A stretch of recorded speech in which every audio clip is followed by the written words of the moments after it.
rivalry relationship with Bruce was a big plot point of the season, particularly in the first half here. And I didn't want it to be. I know. Katurah, we didn't want it. You didn't want it. I get it. I totally get it. But just wanted to know if you've discussed this with him any further postseason, or if, like, you know, how you reflect on it now. I'm just curious to know, like, what that looks like postseason. Well, I guess there's two answers to that. So I'll start with the postseason, and then just what are my reflections on it now. Yeah, you know, I've reached out to Bruce. We've had a conversation. I think I reached out to him in preparation for his boot episode, and just a courtesy of, you know, I know seeing yourself get booted off is hard, and I hope you're okay, and da-da-da-da. And we ended up having a conversation that I don't think either of us expected. It ended up being a very fruitful conversation, and I learned a lot more about who he is and why some of the actions that happened on the island happened. And so that was helpful for context. I think the goal for both of us is to hopefully reach a place where there's at least mutual understanding. You know, I really did not want to have conflict with anybody. First, because I'm a Black girl, and I already know statistically I'm probably one of the lowest likelihoods of winning Survivor, just being a Black woman. Like, it's not a coincidence that's only 2 Black women who've won in 45 seasons. So I already knew going in, you got to be extra careful, because Survivor is a reflection of the world and society. And in the world and in society, you got to be extra careful as a Black woman too. So I already knew having a conflict with anybody puts a huge target on me, and a major red flag of alert. Can we just get rid of her? It's easy. She's causing conflict. She's angry. She's aggressive. You know what I mean? Like, I literally still got all of those negative terms, and I wanted to make sure I avoided them.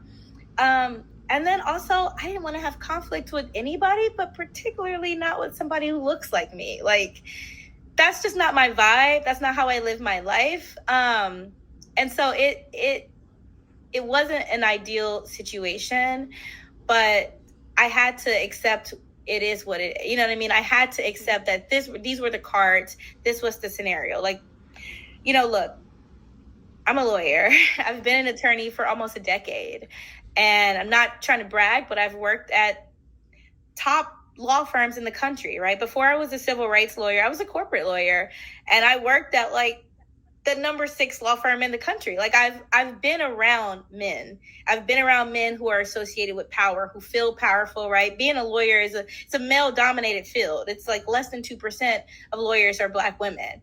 So I couldn't be successful in my career and in my life if I wasn't able to navigate men who may be authoritative or domineering, or, you know, feel that they may be more powerful than you and you should take a lower position. I know how to handle them, right? Like, I'm a Black queer woman lawyer. I'm a masterclass in navigating men. Like, I know all parts of me is like, okay, well, how is a man gonna respond to this? How do we navigate it? And so I felt proud of my navigation of that. Like, that's something that I came into Survivor being like, this is a skill I got in my back pocket, right? I made sure that whatever I need to do to employ, if I need to flirt a little bit, if I need to be the ignorant girl who, oh my God, the sky is blue, thank you for telling me. Like, whatever tool I need to employ, I'll do it. And I tried all of them with Bruce, and none of them worked.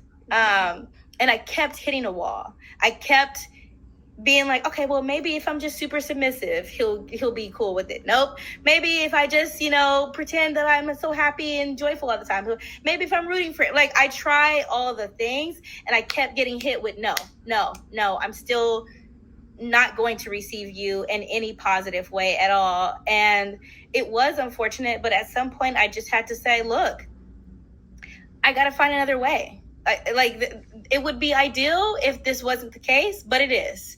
And I have to accept these are the cards that I'm giving, and I'm going to do what I always do. Is what I've been doing. And this is a place where my Survivor skills were helpful, because I was like, you got to find a way to get out of this.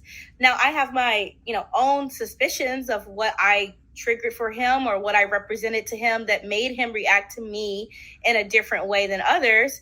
But really, that doesn't matter. Like, the why wasn't important. It was, okay, now what? You're here. He has these issues. It's coming out on you, and it's making the whole tribe follow him. And now you're at the bottom. Now what? What do you do? And there was a strong temptation to just lay down on the ground and cry. I'm not even going to lie. Like, I remember moments where it's like, okay, oh, so everybody's cool with this. Like, this is just the theme of my pregame.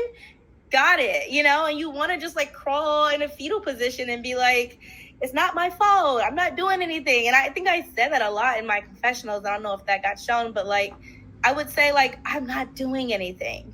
I don't know why. I'm being friendly. I'm Smiley McGee. Like, I'm, you know, bonding with people. I'm telling, you need a sad story to connect. Let's sad story. You want a rooting story? Let's root story. You know, Kelly says she's gay. I'm like, let's talk about gay bars in New York. Like, I am doing it all and getting nowhere. And at some point I had to just say, oh, well, it is what it is. I tried. And when I wash my hands off it and I'm gone, I'm gone. So, because I got to focus on me and I got to survive another day. So I know there's moments where people were like, oh my God, you should have worked with Bruce later. Or you should. When someone shows you for 14 days, that they're not going to be receptive to you and that there's other things, you got to just accept it. I know I'm walking into the game bringing my own stuff. As much as I want to say I'm going to put some of my demons to the side and my traumas and my triggers, and I'm just going to come in and play the game, that's not realistic. We're humans.